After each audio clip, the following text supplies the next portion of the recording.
Hello and welcome to health नमस्ते। I am doctor Vandana. Pollution pollution एक ऐसा विषय है जिसके बारे में लोग आजकल काफ़ी जानकारी हासिल करना चाहते हैं और ये विषय काफ़ी चर्चा में भी है। तो आज हम इसको थोड़ा विस्तार से जानते हैं कि पॉल्यूशन में क्या होता है और हम इससे किस तरह से अपना बचाव कर सकते हैं। तो पॉल्यूटेंट्स कई तरह के होते हैं। पॉल्यूटेंट्स में पार्टिकुलेट मटेरियल हो सकता है, नाइट्रोजन डाइऑक्साइड हो सकता है, सल्फर डाइऑक्साइड हो सकता है, ओजोन हो सकता है, अमोनिया हो सकती है, मरकरी, लेड या जो भी इंडस्ट्रियल स्मोक है वो हवा में मिलने के बाद पॉल्यूशन कॉज करती है। और ये जो पॉल्यूशन है ये हमारी बॉडी के लिए बहुत ही ज़्यादा नुकसानदायक होता है। इससे हमारे जो बॉडी के ऑर्गन्स हैं, जैसे सबसे पहले तो ये रेस्पिरेटरी सिस्टम को अटैक करता है। रेस्पिरेटरी सिस्टम में बहुत सारे लोगों को अस्थमा, ब्रोंकाइटिस और बहुत सारी एलर्जीज़ हो जाती हैं। तो रेस्पिरेटरी सिस्टम में अटैक करने के बाद ये सांस लेने में प्रॉब्लम कॉज करता है। और अगर कोई व्यक्ति बहुत अधिक समय तक पॉल्यूटेड वातावरण में रहता है तो उसको फिर कार्डियोवैस्कुलर सिस्टम भी इन्वॉल्व हो जाता है और उसको कार्डियोवैस्कुलर प्रॉब्लम्स भी चालू हो जाती हैं। इसके साथ ये प्री मैच्योर एजिंग करता है।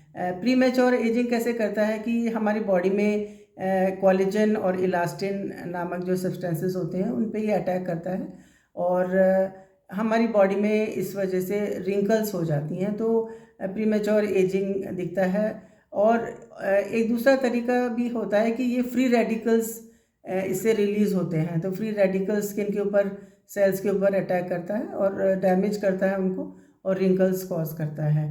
तो इससे प्री मैच्योर एजिंग होती है। ये हमारे स्किन के लिए बहुत नुकसानदायक होता है। स्किन में ये डिहाइड्रेशन करता है, ड्राइनेस करता है, हाइपर पिगमेंटेशन कर देता है, जैसे झाइयाँ होती हैं, एक्ने होता है और भी बहुत सारी सोरियासिस, एक्जिमा, कई तरह की बीमारियाँ इससे हो जाती हैं लोगों को।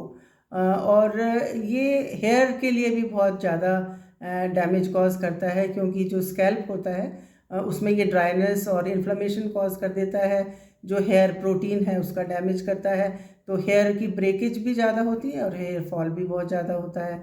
तो लोग इससे काफ़ी परेशान होते हैं। तो अब हम ये देखते हैं कि हमें किस तरह से हम इसका कुछ हद तक बचाव कर सकते हैं अपना इससे।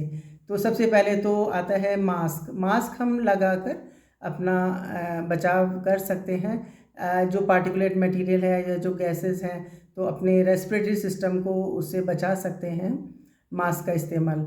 दूसरा, हम अपने घर की जो एयर क्वालिटी है उसको हम इम्प्रूव कर सकते हैं जो प्योरीफायर वगैरह लगा के।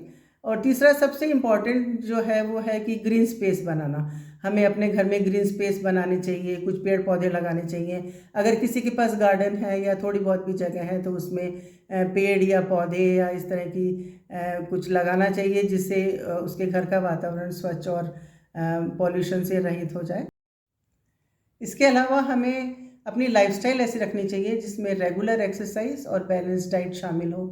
तो हमारी बॉडी को इससे स्ट्रेंथ मिलेगी और बीमारियों से लड़ने की हमें क्षमता मिलेगी।